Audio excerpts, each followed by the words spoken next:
Daily Devotionals with open hearts and open minds.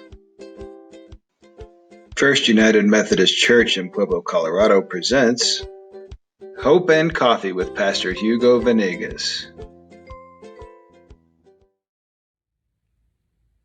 Hi, welcome back to Hope and Coffee.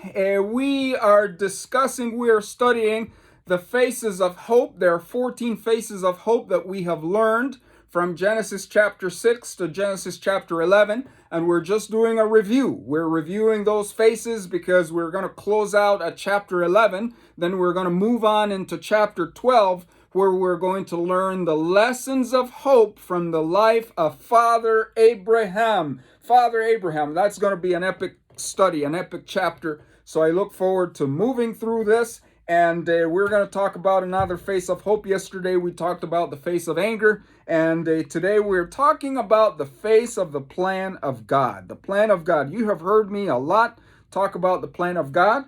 And we see that plan in Genesis chapter 10. And it says here in verse 1, this is the account of Shem, Ham, and Japheth, Noah's sons, who themselves had sons after the flood. So the reason why God spared Noah and his sons is that he wanted to create 70 nations out of the descendants of Noah's sons in order for them to replenish the earth, to multiply, because this was God's original plan. If you go to Genesis chapter 1, verse 28, God blessed them, blessed Adam and Eve, and he said, go multiply and give me lots and lots of grandkids. And you guys spread out and give me a lot of grandkids. I want grandkids. And out of those grandkids, nations were supposed to grow. But then we ran into a problem in Genesis chapter 6, that the people were violent. They were constantly doing evil, thinking evil, and God says, nope, I got to reboot. I got to do this over again. But his plan was the same.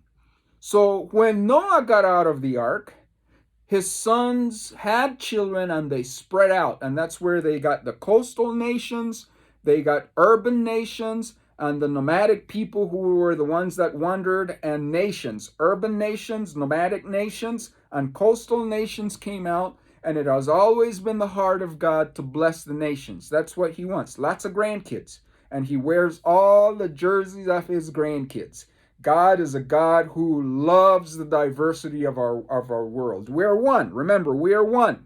God's plan is always to make one people, but they are diverse with different customs and with different cultures and with different expressions of art and with different ideas about life, with different ideas about spirituality, with different ideas about religion, with different ideas about how to build a national economy and different political systems, but we are one people. God's plan was to create one people to himself, and this oneness expresses itself in the diversity of the nations, ethnically, culturally, religiously, but God is the God of all.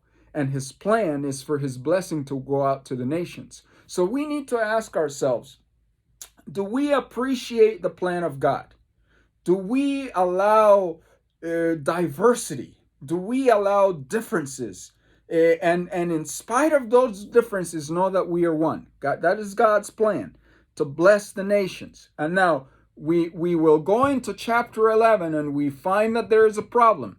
That in chapter 11 at the Tower of Babel, the people gathered and they said, let's build a monument to ourselves. Let's build a tower that reaches the heaven. Let's build a name to ourselves so that we don't have to keep spreading ourselves. They were going against the plan of God. And the plan of God, you will see it in Abraham in life, and you will see it in Genesis chapter 12 that he's going to choose one man, Abraham, and he's going to give him a family, a son, a family. And the nation of Israel is going to be born out of Abraham's descendants. And what was their job? So that all the nations of the world will be blessed through Abraham. And it's the same thing for us as Christians. Jesus said, I want you to be my disciples and go to all the nations and make disciples in Jerusalem, in Judea, Samaria, and to the uttermost parts of the earth.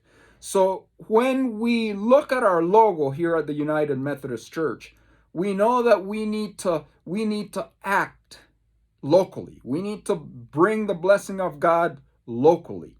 But we also have to help out globally, that God is the God of the nations. And we have to participate in God's blessing locally, but we also have to spread that message globally.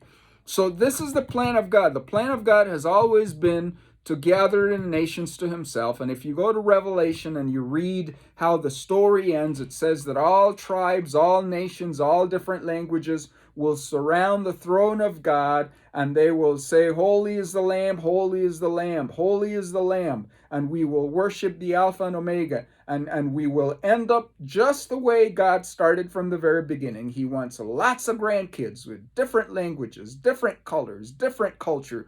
But he wants to bring us to himself. Are we helping?